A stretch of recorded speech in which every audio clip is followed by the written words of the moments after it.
우리와 함께 하시는 하나님께서 저와 여러분들의 기도를 들으시고 그 기도에 응답이 되어 주십니다. 오늘도 주님 앞에 하루를 시작하며 먼저 기도하는 믿음의 사람들이 있기를 원합니다. 기도하겠습니다. 참 좋으신 하나님 감사합니다. 우리의 기도를 들으시고 그 기도에 응답하시는 하나님이시기에 믿음의 담대함을 가지고 주님 앞에 나아갑니다. 하나님께 아뢰는 모든 것들 주님의 뜻에 합당한 아름다운 간구가 되게 하여 주시고 그러므로서 주님께서 이루어 주심이 믿음의 자랑되는 귀한 날이 되게 하여 주시옵소서. 예수 그리스도 이름으로 기도드립니다. 아멘. 우리 함께 찬양합니다. 찬송가 459장입니다. 찬송 459장입니다.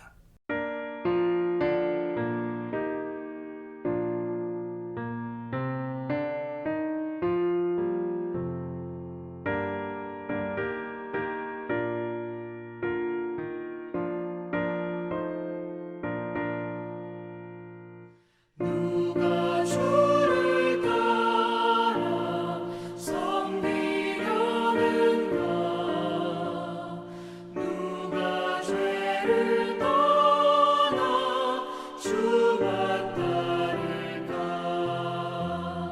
누가 주를 섬겨 남을 구할까 누가 주의 뒤를 따라가려나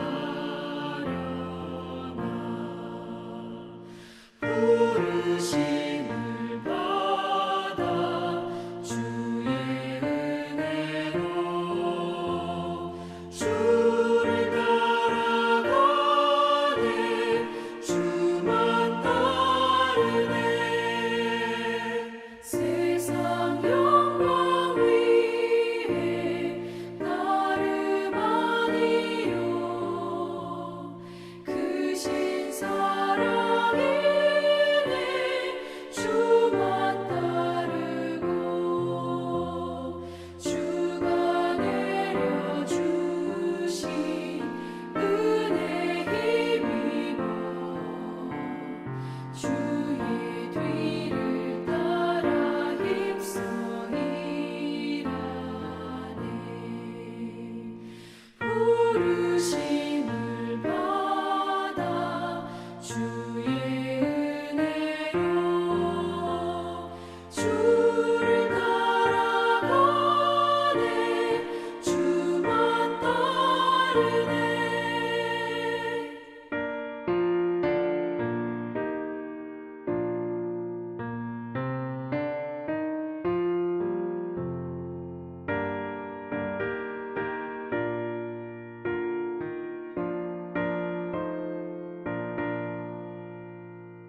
환난 비방 많고 원수가 많아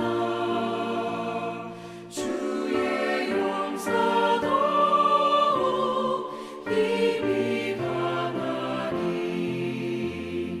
누가 능히 이겨 넘어뜨리랴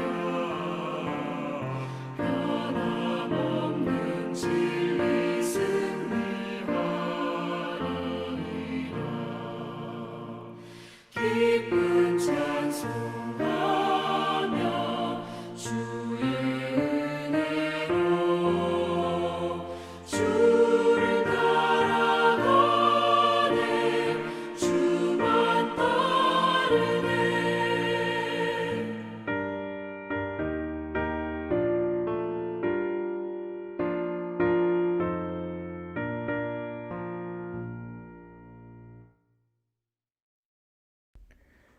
사장 18절서부터 31절 말씀 우리 함께 나눕니다.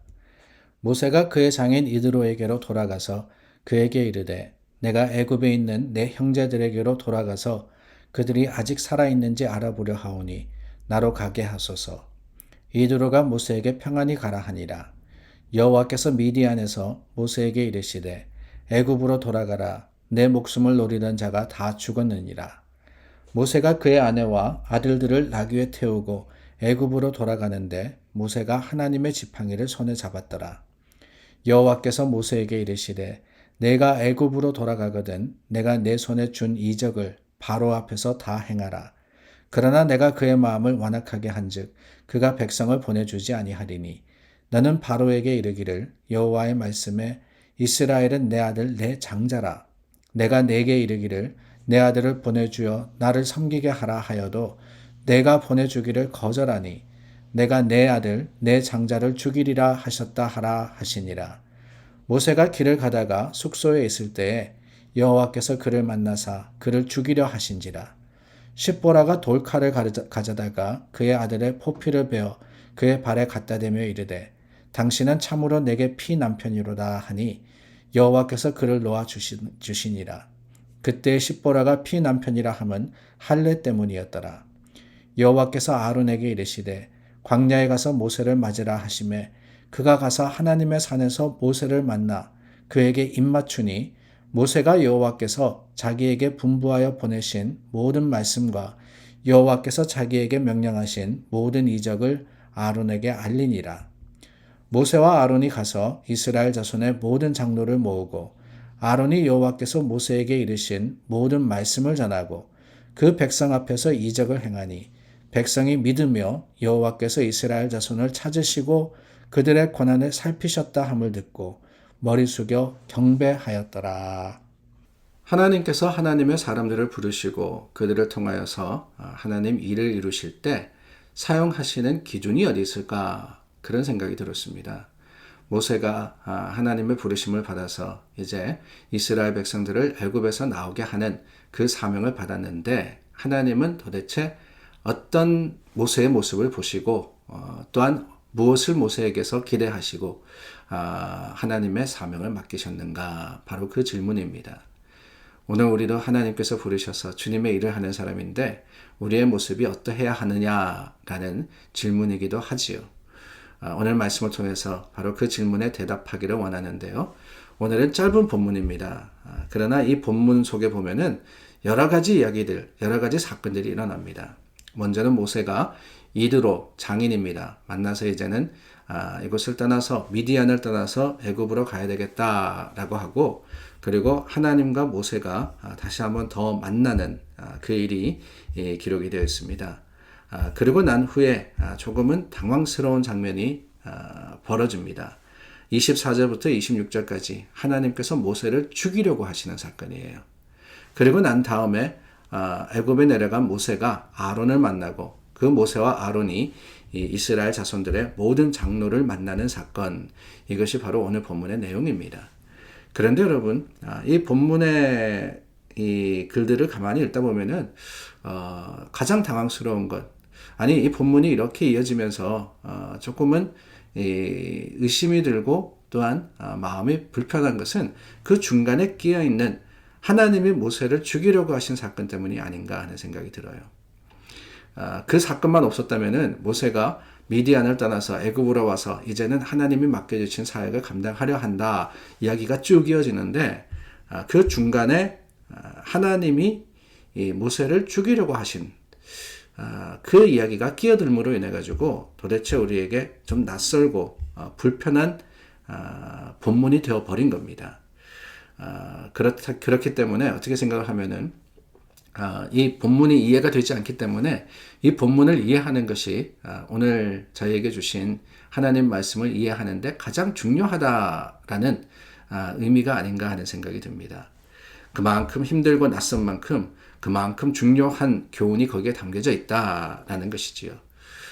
오늘 말씀을 보면은 하나님께서 모세를 죽이려고 하셨지만은 모세의 아내 십보라의 지혜 때문에 하나님이 모세를 살려주셨다라는 기록입니다. 모세가 살게 된 이유가 뭐냐? 다른 게 아니었죠. 십보라가 자신의 아들들에게 할례를 행했기 때문에 그렇습니다. 이것도 뒤집어서 생각해 보면은 모세가 죽게 된 이유가 뭐냐? 다른 게 아니에요. 자식에게, 아들에게 할례를 행하지 않았기 때문에 라는 뜻입니다. 그러니까 할례라는 것이 모세의 생사의 가장 관건이 되었던 것이지요. 할례 때문에 하나님이 이 모세 어떤 사명을 받은 사람입니까? 백성을 구하는 사람 아닙니까? 하나님께서 80년이라는 세월을 통해서 준비시키신 사람인데 그 사람을 죽이려고 했다라고 하니까 도무지 이해가 되지 않을 수도 있습니다. 도대체 할례가 뭐길래 라는 생각이 들 수밖에 없는 거죠.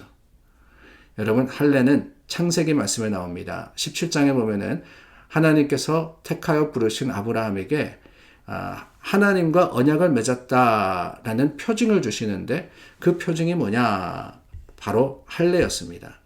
근데 그 17장 14절 말씀을 보니까요, 할례를 받지 아니한 사람은 이 백성 중에서 끊어질 것이다 라고 선포를 하시는 내용이 나와요. 왜냐? 그 할례가 언약이기 때문에 그렇습니다. 할례라는 것이 단순하게 어떤 일, 그 포경이라 그러죠. 포경을 한다라는 의미가 아니라 그것을 통해서 하나님과 백성들이, 하나님의 사람들이 언약을 맺었다라는 증거이기 때문에 할례를 받지 않았다 그러면은 하나님과의 언약을 맺지 않았다라는 것이 된다는 거예요. 그렇기 때문에 이 할례라는 것은 단순하게 아이들에게 행하는 것이 아니라 하나님과의 언약 속에서 하나님의 백성으로서의 자신의 정체성을 드러내는 고백의 행위인 것입니다. 그런데 모세가 이 할례를 가볍게 여긴 거죠. 자신이 스스로 유대인이다. 그 유대인이 이 어려움을 당하는 것을 보면서 내 형제가 고난을 겪는다 그러면서 애굽 사람을 쳐 죽인 사람 아닙니까? 그런데 그랬던 모세가 미디안 광야에서 살며 십보라와 결혼해서 아들을 낳는데 그 아들의 할례를 행하지 않았다는 것. 그것은 철저하게 하나님의 말씀에 구별되지 않았다라는 의미를 가지고 있다는 겁니다. 그만큼 하나님에 대한 의무를 모세 자신이 가볍게 여겼고 하나님께서 맡겨주신 사명을 향해서 나아가면서도 여전히 할례를 행하지 않았다라는 것은 하나님과의 관계가 올바르지 않았다라는 것입니다.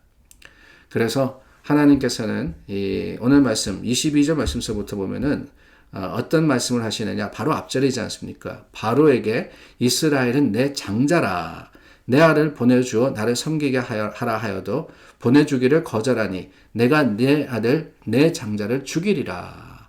하나님의 말씀에 순종하지 않을 때 그 결과가 뭐냐? 죽음이라고 이야기를 하고 계시는 거예요. 하물며 바로에게 그렇게 전하라고 했는데 하물며 하나님의 백성인 이 모세와 그 자손들에게는 어떠하냐? 더욱더 이 할례라는 것, 관계라는 것이 중요하다라고 말씀을 하는 겁니다. 할례는 결국에는 하나님과의 언약이라고 말씀을 드렸죠. 그 언약은요, 하나님과의 우리 사이에서 특별히 우리의 관점에서 보자면은 다른 게 아닙니다. 순종이라는, 하나님께 순종이라는 바로 그것으로서 표현될 수 있을 것 같아요. 하나님의 일을 하면서 주님의 사명을 감당할 때 가장 중요한 게 뭐냐라는 질문으로 오늘 말씀을 시작하지 않았습니까? 그 답이 바로 순종입니다. 하나님의 말씀대로 소홀해 보이지만, 작아 보이지만은 별거 아닌 것 같은 그 할례를 통해서 하나님께서 모세를 죽이려고 하셨던 것, 그것은 다름이 아니었어요. 하나님의 백성으로서 주님께 순종하느냐, 말씀에 순종하느냐, 95%가 아닙니다. 하나님 내가 가겠습니다. 내가 하겠습니다. 그게 다가 아니라 100% 완벽한 순종을 통해서야만 하나님의 일을 감당할 수 있다라는 것을 주님께서는 오늘 말씀을 통해서 보여주시는 거예요. 아브라함과의 관계가 그랬습니다. 하나님 말씀을 따라서 100% 순종하여서 이 고향과 또한 친척과 아버지 집을 떠나지 않았습니까? 그랬기 때문에 하나님은 아브라함을 축복하셨습니다. 오늘 모세를 통해서 역사하시는 하나님도 그 순종을 요구하시고 순종을 찾으시는 것처럼 저와 여러분들에게도 하나님의 말씀에 대한 순종, 하나님의 뜻을 따라서 이 마지막까지 주님의 뜻을 지켜나가는 믿음의 사람들을 구하시고 찾으신다는 사실을 기억하며 하나님께 나아가는 저와 여러분들이 다 될 수 있기를 간절히 소망합니다. 기도하겠습니다. 참 좋으신 하나님, 순종의 아름다운 고백으로 주님을 향합니다. 주님 말씀하시옵소서. 오늘 주님의 뜻을 따라서 행하겠습니다. 그것이 하나님을 향한 드림이 될 수 있도록 도와주시옵소서. 예수 그리스도 이름으로 기도드립니다. 아멘. 우리 교회를 위해서, 성도를 위해서, 또한 이웃을 위해서 기도합니다. 세상이 혼란스럽습니다. 그 가운데서 여전히 하나님을 바라며 하나님을 찾는 자들의 아름다운 고백이 주님이 들어쓰시는 능력이 될 수 있기를 간절히 구하여서 기도해 주시기를 바랍니다.